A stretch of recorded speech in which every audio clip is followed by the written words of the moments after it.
She stood outside the house holding a gift bag she bought with her part-time paycheck. Hair curled, dress pressed, smile trembling.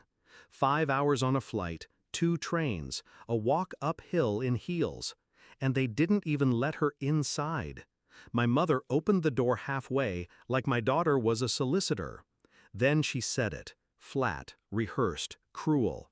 "We've decided you're not family anymore." Then the door shut, and my daughter just stood there, 15 years old, shivering in the wind. That was their 40th wedding anniversary. I didn't attend. I knew better. They never forgave me for leaving, for divorcing Martin, for raising my daughter without a proper father. Their golden boy, the man who fractured ribs when dinner wasn't warm enough. I chose peace over tradition. They chose him. But they kept pretending they'd be there for her. Birthday cards with no cash, phone calls when it made them look good. And she still believed in them, until that door. She called me, voice hollow. "Mom, they said I'm not family." I didn't say anything for a moment. My hands were steady. "Where are you?" I asked. "Just outside." I told her to wait by the mailbox, not to move. Then I hung up. Not in anger, in strategy. I drove in silence, not rushed, not boiling, just focused. They didn't know yet, but I'd already been watching them unravel. The signs came slowly at first.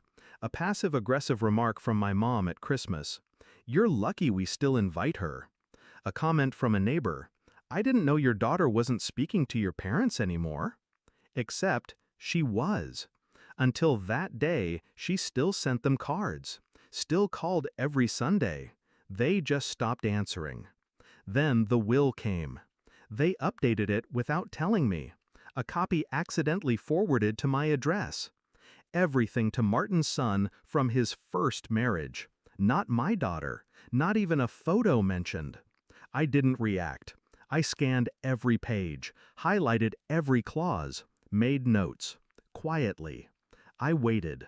And when she told me she wanted to surprise them for their anniversary, I let her. Because some lessons are taught through heartbreak. Others are delivered through consequence. I arrived 23 minutes later. My daughter sat on the curb, still holding the bag. I opened the door. In. She climbed in, silent, wiped her cheeks. "Did you bring what I gave you last week?" I asked. She nodded and handed me the envelope. Inside was the deed to the lake house, their prized property, the one they thought they still owned. 2 years ago, I bought their debt, behind on property taxes, behind on their second mortgage. They thought the lender worked something out. They didn't realize I was the lender now. Bought the liens, took ownership, waited. Let them live in the fantasy. Until tonight. We drove the extra 6 miles to the lake. Their lights were on. Party music still playing. My daughter waited in the car. I walked up calmly. Knocked once, then twice. My father opened it this time. He looked surprised to see me. "Didn't expect you," he muttered. "No," I said, "but I expected you."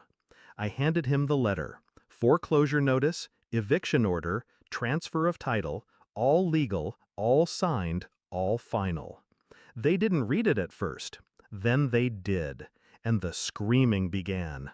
My mom yelled something about betrayal. My dad shouted about, "How dare I?" But I didn't flinch. "You disowned your granddaughter," I said.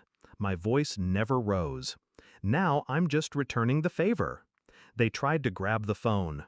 "Who did this? I'll call a lawyer." "You can't." "Already did," I said. "Twice. The paperwork was filed months ago." "Where are we supposed to go?" my mother snapped. "Not my problem," I replied. "Just like she wasn't yours." I walked back to the car. My daughter looked at me, eyes wide. "Are they okay?" I looked her dead in the eye. "They'll survive, but they'll never forget what they lost." The next morning, the locks changed. By law, they had 72 hours, but they left in 40. The neighbor told me they packed in the middle of the night, shouting, crying, frantic. And me? I slept in. I never raised my voice, never threw a punch. I just used the truth, and the law, and their own arrogance. They taught me what family meant to them, so I showed them what justice looks like. Now the lake house? It's quiet, peaceful, ours. My daughter painted her room last week. Blue walls, new curtains, a fresh start. No ghosts here, just memories we choose to build. Some people say revenge is ugly, but this wasn't revenge. This was reclamation of her worth, of my power, of the legacy they threw away. And if they ever wonder why, they can remember the door they closed and the home they lost because of it.